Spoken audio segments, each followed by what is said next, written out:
Eldiven, siyah eldiven. Evet, %100 karbonhidrat yok. Ya evet, yani kronik olarak gidiyor, tamamen şeye dönüşüyor. Tamam, ketojenik işte. Biz kullandık, Ercan Hoca'nın da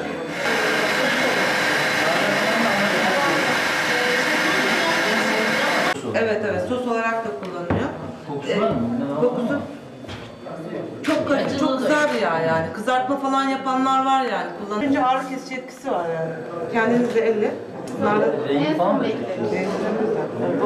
O bekletmeden bunu vermezler mesela. Böyle bir Cilt bakım ürünü olarak maske, peeling, onlarda da. kozmetik sektörü değil ama daha çok böyle hem bakım Başka firmaya üretmiştik. Şu anda artık kendimiz üretiyoruz. Üniversite logosu, üniversite şeyi tamamen yeni kira. Güzel bir açılım. Evet. İyi bir gelişim. Evet, yani öbür türlü bir şekilde hep şey çıkıyor yani enerji. Çok yolladım. Kullanıyor bilmiyorum. Bunun ilk halinden o. Patentini hem uluslararası patentini almış olarak süreç içerisinde de gıda takviyesi olma sürecinde de devam etmekteydi. Bu süreç bugün artık hizmete sunuldu. Süreç içerisinde de yakında şimdilik bizim en güzel ürünümüz, meyvemiz. Çünkü Malatya'nın olması dışında uluslararası alanda da yapılan çalışmaların bir nevi göstergesi. Çünkü akademik çalışmaların yansıması bu tarz ürünlerle daha da farklı bir boyuta gelmiş oluyor. Bu microencapsulation işlemi de yapıldı. Bu işlemde kontrollü salınım sağlamış oluyor. Bunun da böyle bir özelliği var. Zehirsizleştirme etkisi yapılıyor. Bildiğiniz üzere acı kayısı çekirdeğinde siyanür maddesinin var olduğunu düşünerek insanlar bunu farklı algılayabilirler. Ama biz bunu tamamen siyanürsüzleştirerek içerisindeki aktif antioksidan dediğimiz sağlığa faydalı kısmını bir nevi topluma hem stresi önleme, kanseri önleme, var olan kanserin ileri süreçte tedavisi ve yine bunların her birinin gıda takviyesi olarak verilmesiyle ilgili obezitede yaptığımız çalışma sonuçları da uluslararası olarak yayınlandı. Kayısır ismini nereden bulduk?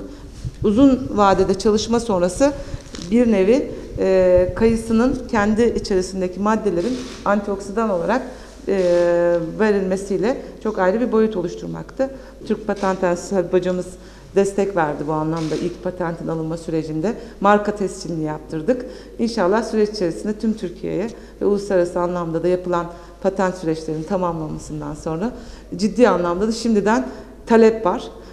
İnşallah yakın zamanda herkese ulaştırmak üzere sunuyoruz. Yapılan akademik makalelerin, bilimsel çalışmaların Turgut Özal Üniversitesi, Malatya Turgut Özal Üniversitesi olarak da hani uluslararası boyutta da görünmesi açısından çok ciddi bir emeğin ürünüdür. İnşallah hem sağlığa hem de diğer taraftan gıda takviyesi olarak yaşlandırmayı geciktirici etkileriyle cilt bakım ürünleri gibi ürünleri de çıkacak bizim.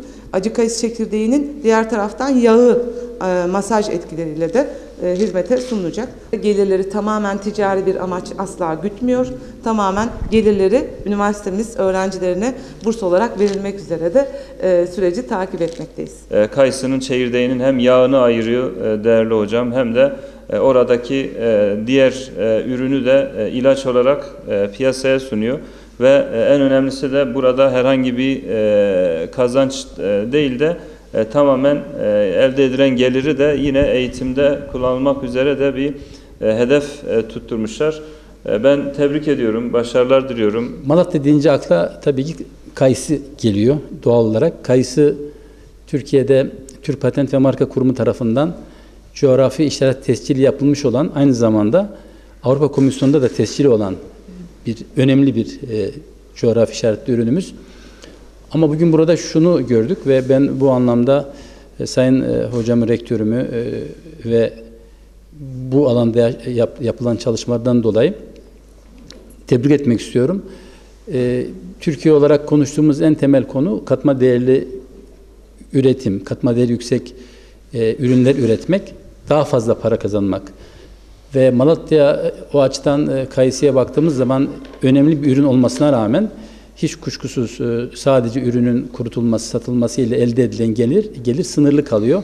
Bugün burada örneğini gördüğümüz inovasyon yaparak örnek olarak bu şekilde sağlıkla ilgili, kanserle ilgili hocam araştırmalarını yapıyor. Patentli ürünlere bunu dönüştürerek birim kilogramdan çok daha fazla katma değer yaratmak mümkün. Ben bu çalışmaların bundan sonra yine Türk Patent ve Marka Kurumu olarak yeni patent başvurularıyla her türlü desteği vermeye hazır olduğumuzu ifade etmek istiyorum. Aynı şekilde markalaşma çalışması da çok güzel gidiyor.